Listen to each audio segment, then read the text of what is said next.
दोस्तों, रसमलाई एक ऐसी मिठाई है जिसे देखते ही सभी के मुंह में पानी आ जाता है। तो फ्रेंड्स, आज मैं आप सभी के लिए अंगूरी रसमलाई की रेसिपी लेकर आई हूँ। बहुत ही ज़्यादा टेस्टी, रसीले और सॉफ्ट बनके तैयार होते हैं और आप इसे झटपट 15 से 20 मिनट में बना के तैयार कर सकते हैं। तो चलिए इसे बनाना शुरू करते हैं। इसे बनाने के लिए चूल्हे पे एक पैन या पतीला रखेंगे और उसमें हम दूध डालेंगे। मैंने पैकेट वाले दूध का इस्तेमाल किया है और मैंने फुल क्रीम दूध लिया है। आप 1 या 1.5 किलो अपने हिसाब से दूध ले लीजिएगा। मैंने 1.5 किलो से थोड़ा सा कम दूध लिया है। अब इसे एक उबाल आने देंगे और इसे फाड़ने के लिए हम वाइट विनेगर का इस्तेमाल करेंगे। नींबू से छेना अच्छा नहीं बनता है, इसलिए मैं आप सभी को सजेस्ट करूंगी कि इसके लिए आप विनेगर का ही इस्तेमाल करें।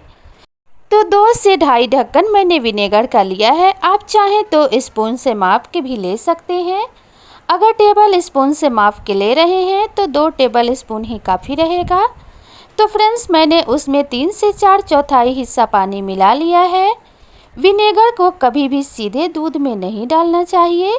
जब आप इसे पानी में डाइल्यूट करके डालते हैं तो छेना बहुत ही ज़्यादा अच्छा निकलता है।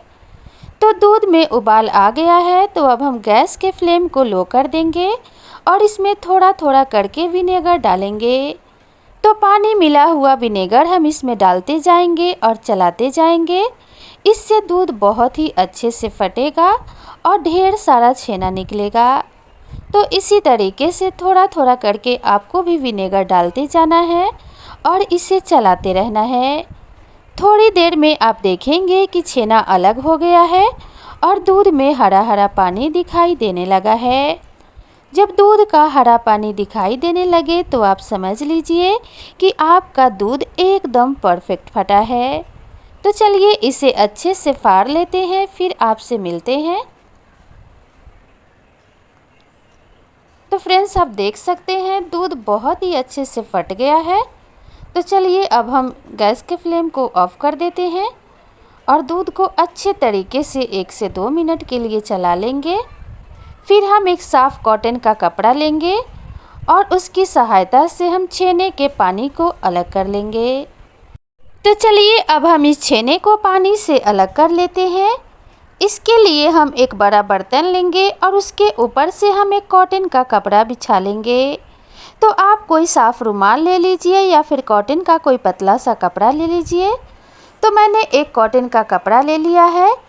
तो अब हम इसके ऊपर से अपना फटा हुआ छेने वाला दूध डालेंगे और इसे अच्छे से छान कर अलग कर लेंगे। तो सारा छेना मैंने इसके ऊपर से डाल दिया है। तो चलिए अब हम इसे अलग कर लेते हैं। तो फ्रेंड्स, जो ये छेने का पानी है ये भी बहुत ही ज़्यादा अच्छा और हेल्दी होता है। तो आप चाहें तो इसका इस्तेमाल आटा गूंदने के लिए, सूप बनाने के लिए या फिर सब्जी के ग्रेवी में भी इसे यूज कर सकते हैं। और अगर आप इसका इस्तेमाल किसी भी चीज़ में नहीं करना चाहते तो इसे फ्रिज में स्टोर करके रख दीजिए। अगली बार जब भी आपको छेना बनाना होगा तो आप बिना विनेगर के ही इस पानी की सहायता से दूसरा छेना तैयार कर सकते हैं। तो फ्रेंड्स, मिठाई बनाने के लिए छेने को ठंडे पानी से धोना बहुत ही ज़्यादा ज़रूरी होता है।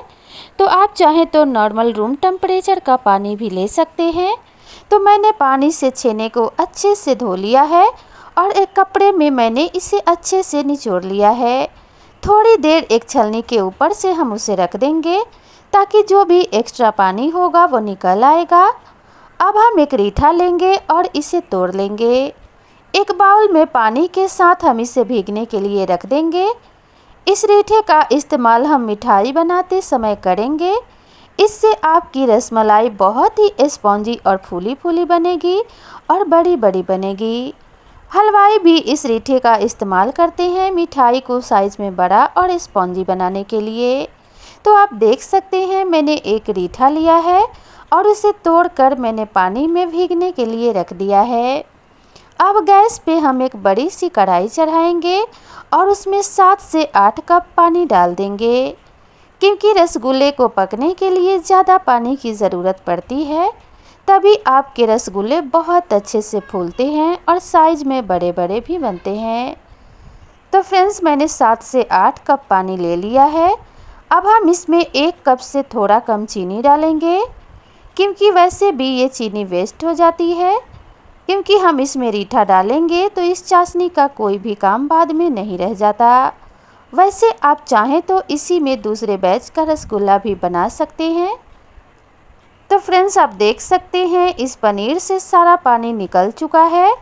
तो अब हम इसे एक प्लेट में लेंगे और हथेलियों की सहायता से इसे अच्छे से मसल लेंगे। तो आप देख सकते हैं छेने में पानी बिल्कुल भी नहीं है, लेकिन इसमें ज़रूरी मॉइस्चर भी बचा हुआ है, यानी कि छेना बहुत ही ज़्यादा ड्राई नहीं है। तो आपको भी अच्छी रसमलाई या रसगुल्ले के लिए इसी टाइप का छेना चाहिए। तो अब हथेलियों की सहायता से आपको अच्छे से इसे मसल लेना है और मसल के एकदम स्मूथ टेक्सचर में इसे कर लेना है। तो इसी तरीके से आपको हथेलियों से मसलते हुए इसे चिकना कर लेना है, लेकिन बहुत ज़्यादा इसे नहीं मसलना है, नहीं तो इसमें से घी या ऑयल निकल आएगा। जब छेना घी छोड़ने लगता है तो उसके रसगुल्ले फटने लगते हैं और अच्छे नहीं बनते। तो इस बात का आपको ध्यान रखना चाहिए। तो फ्रेंड्स आप देख सकते हैं बहुत ही स्मूथ सा छेना बनके तैयार हो गया है।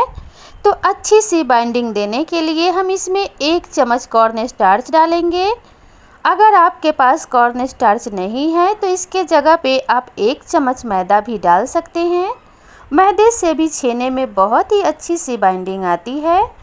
तो मैंने 1 चम्मच कॉर्न स्टार्च लिया है और उसको मैंने छेने के साथ अच्छे से मसलते हुए मिक्स कर लिया है।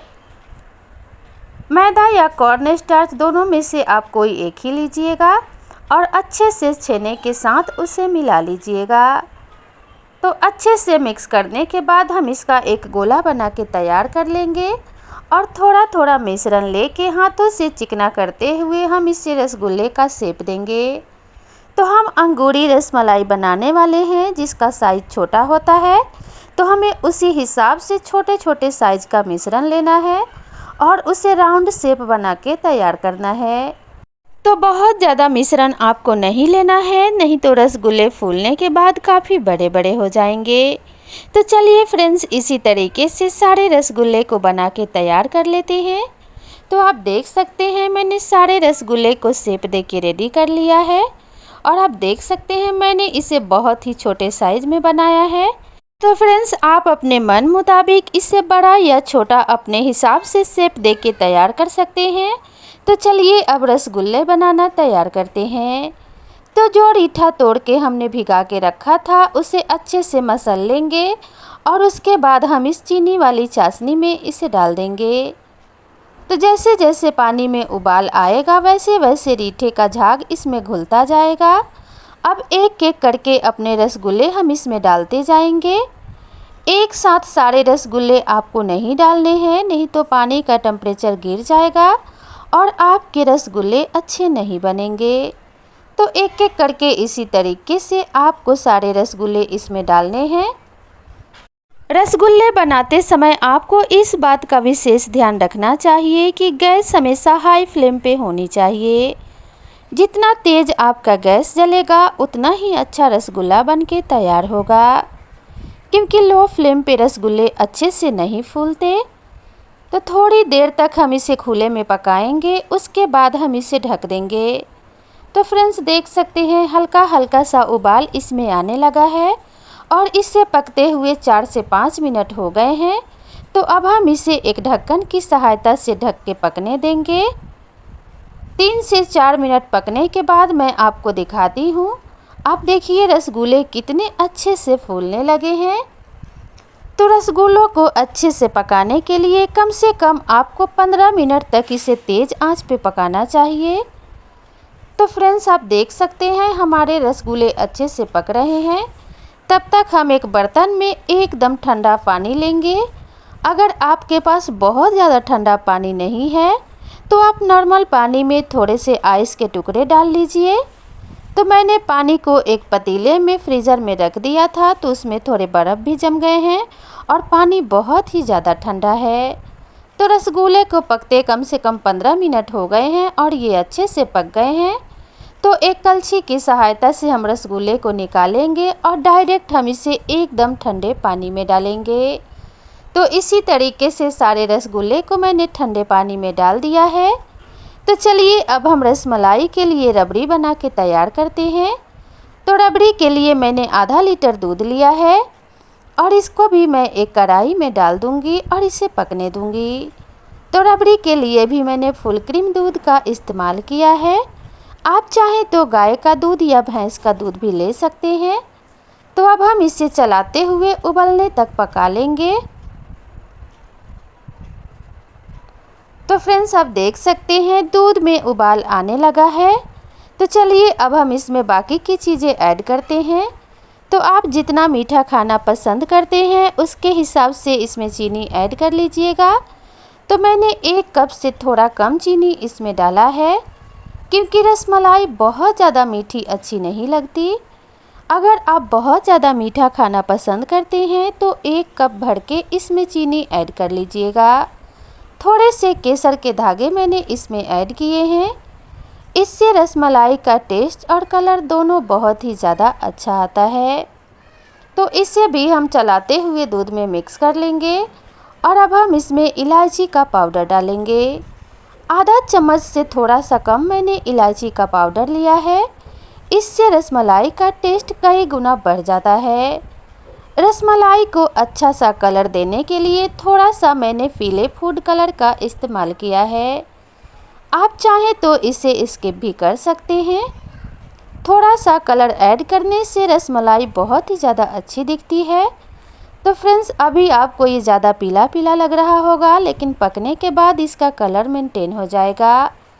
थोड़े से मैंने कटे हुए पिस्ता बादाम और चिरौंजी डाला है। चिरौंजी को मैंने कूट के ऐड किया है। आप चाहें तो इसका पाउडर बना के भी ऐड कर सकते हैं। तो फ्रेंड्स देख सकते हैं एक अच्छी सी रबड़ी बन के तैयार हो गई है। आपको इसे बहुत ज़्यादा गाढ़ा नहीं करना है।